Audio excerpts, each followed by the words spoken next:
My name is Brandon Stratford, and I'm the Deputy Director of Education Research at Child Trends.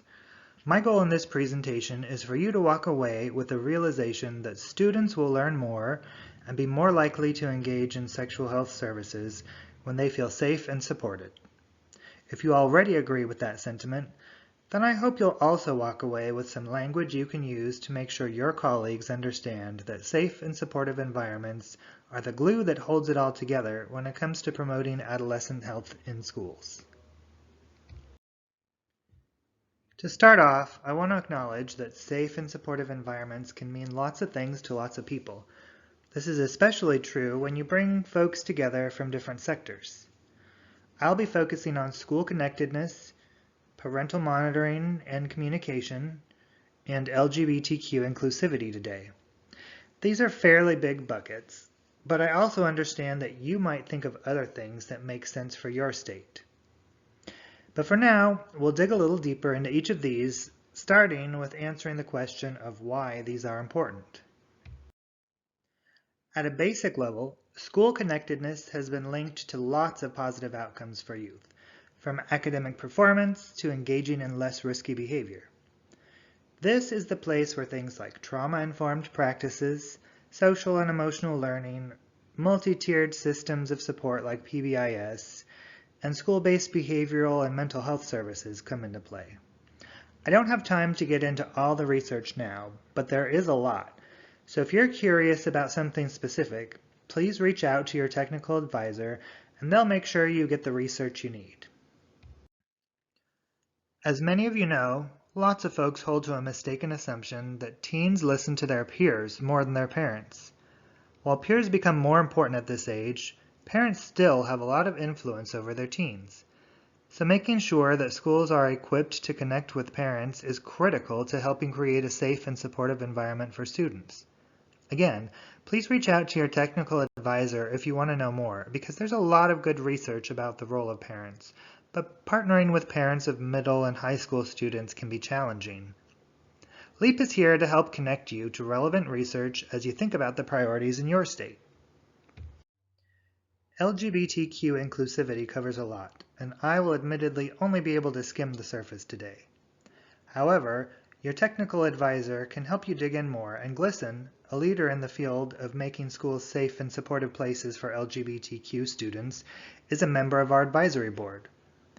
One thing I want to stress here is that LGBTQ inclusivity is the right thing to do, and it's also the effective thing to do.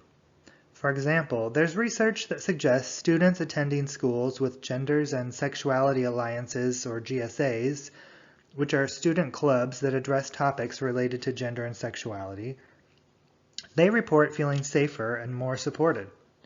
Not just the students in the GSA, but across the school, including LGBTQ students who are not in the club and straight students as well. I'll touch on some more of this research in a minute, but please reach out if you have any questions.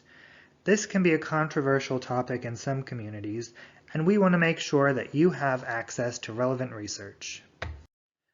At this point, I hope you have a bit more information than you had before about the importance of school connectedness, parent engagement, and LGBTQ inclusivity. Now let's go a bit deeper and explore what some potential strategies might look like.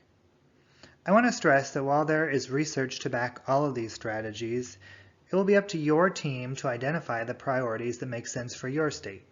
Please don't restrict yourself just to the strategies on this slide. They're by no means the only ones. But let's quickly run through them. We are taking an approach in LEAHP that emphasizes 3 pathways to making improvements.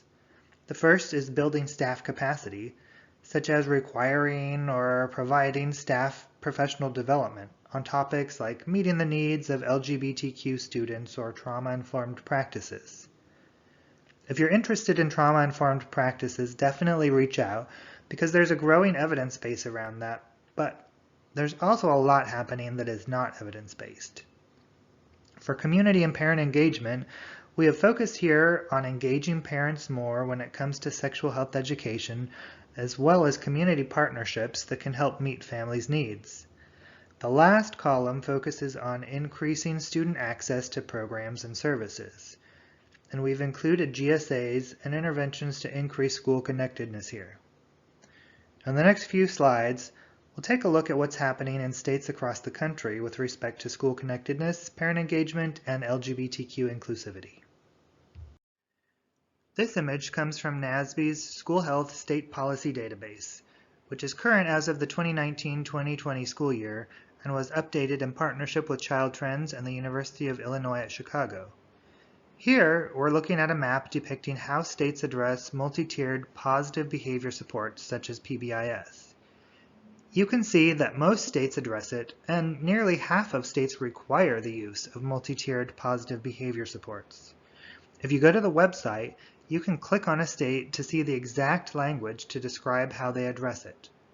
I definitely encourage you to check out the database. It can be especially helpful when you've identified priority areas to see how other states are addressing it.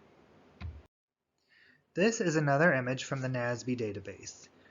Here we see depicted how states address professional development on family engagement. You can see that fewer states have requirements for PD on family engagement than had requirements for multi-tiered positive behavior supports, suggesting this is an area of potential growth for many states. Again, if you go to the database, you can click on a state to see how they've addressed it. The image on this slide is slightly different than the previous maps because here we're looking at whether states either discourage or prohibit discussion of LGBT people or topics in a positive light when it comes to health education.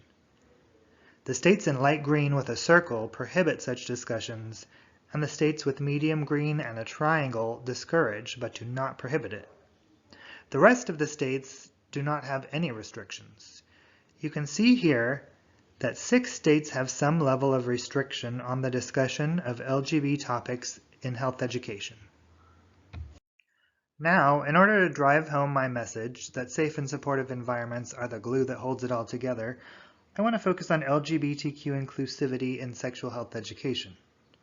There's evidence to suggest that exposure to LGBTQ-relevant sexual health instruction is associated with reductions in risky sexual behavior, lower risk of depression, and fewer reports of bullying among LGBTQ youth. Research conducted by the CDC and others also finds that exposure to LGBTQ-relevant sexual health instruction is associated with reduced suicidal thoughts among all youth, including straight and LGBTQ youth. In conclusion, remember that promoting safe and supportive environments is a great way to improve the effectiveness of just about any intervention in schools.